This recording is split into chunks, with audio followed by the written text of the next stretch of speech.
Welcome to the first episode of Channel Nom. This is an educational channel where we aim to spread awareness about current social issues.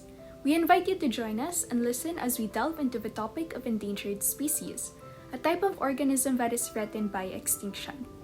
Animals that are considered endangered are those whose population has declined by at least 70 or 50%, and whose cause of decline is known. Some endangered species are the Havan rhinos, Amur leopards, and the Sunda Island tiger. Protecting these animals are crucial to preserving biodiversity and maintaining healthy ecosystems. This video delves into the meticulous classification of endangered animals, investigates the profound repercussions of human activities on their survival, and examines the legal frameworks and policies established to protect and preserve these invaluable species. How are these species classified? The IUCN Red List of Threatened Species, established by the International Union for Conservation of Nature, is one of the most used assessment systems to classify the status of plants, animals, and other organisms threatened with extinction. They are being classified according to the following criteria: the rate of population decline, the geographic range, whether the species already possesses a small population size, whether the species is very small or lives in a restricted area, and whether the results of a quantitative analysis indicate a high probability of extinction in the wild. The following categories are under the Red List of Threatened Species: extinct, applied when the last individual has perished or systematic surveys fail to spot any; extinct in the wild for species surviving only in captivity or artificially supported populations far from their historical range; critically endangered, signifying an extreme risk of extinction due to rapid declines of 80 to over 90% in the last decade; a current population below 50 or other critical factors. Endangered, it indicates a very high risk of extinction with declines of 50 to over 70%, a current population below 250 or other significant threats. Vulnerable, for species facing a very high risk with declines of 30 to over 50%, a current population below 1,000, or other critical factors. Near threatened, applied to species on the brink of becoming threatened or meeting criteria for threatened status soon. Least concern, a category for species assessed as pervasive and abundant after thorough evaluation. Data deficient, reserved for species lacking sufficient data for a comprehensive assessment of extinction risk. Not evaluated, encompasses species not yet evaluated by the IUCN.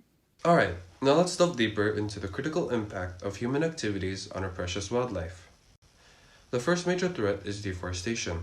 The rapid clearing of forests is not just about chopping down trees. It's about wiping out entire habitats, leaving countless animals with nowhere to live or go. However, the good news is that we have the power to combat deforestation. By actively promoting sustainable practices and supporting reforestation efforts, we can contribute to restoring balance to these ecosystems. Moving on to pollution.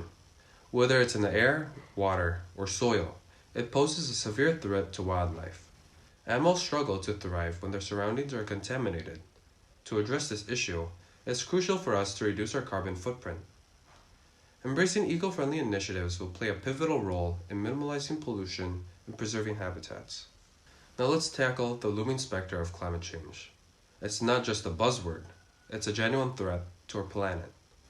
The rising temperatures and melting ice caps are impacting animals on an unprecedented scale. To make a meaningful difference, we must advocate for cleaner energy sources, practice energy efficiency in our daily lives, and raise awareness about the profound impact of climate change on wildlife. Last but certainly not least, let's shine a light on the scourge of illegal wildlife trade. This ruthless practice involves the legal capture and sale of endangered species, posing a massive threat to their survival. To combat this, it's imperative that we not only support but also advocate for stricter laws, actively participate in cracking down on poaching, and spread awareness about the devastating consequences of illegal wildlife trade.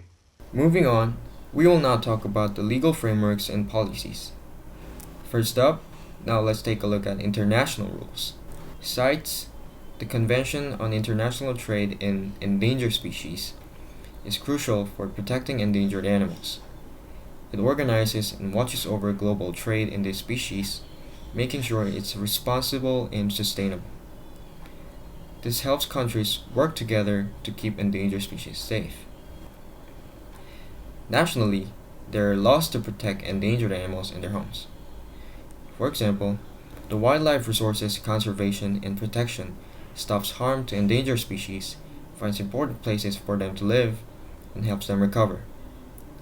These laws work together to keep our country's variety of animals safe. Now, what exactly is the role of governmental and non-governmental organizations? The government protects endangered animals by providing funds, making rules, and overseeing their enforcement. NGOs, or non-governmental organizations, also help by doing research, spreading awareness, and advocating for nature. Together, they ensure everyone collaborates to save animals. Lastly, what do we need for stronger legislation and enforcement? The answer is, to save endangered species, we need tougher laws and strict enforcement against wildlife trafficking and habitat destruction, ensuring severe penalties for violations. Strengthening and enforcing these measures are crucial steps for survival of endangered species. We define them as creatures facing extinction due to various threats. Understanding their classifications from extinct to vulnerable highlights the urgency of our actions. We discuss the impact of human activities, deforestation, pollution, climate change, and illegal wildlife trade. Solutions were presented, offering hope for these species.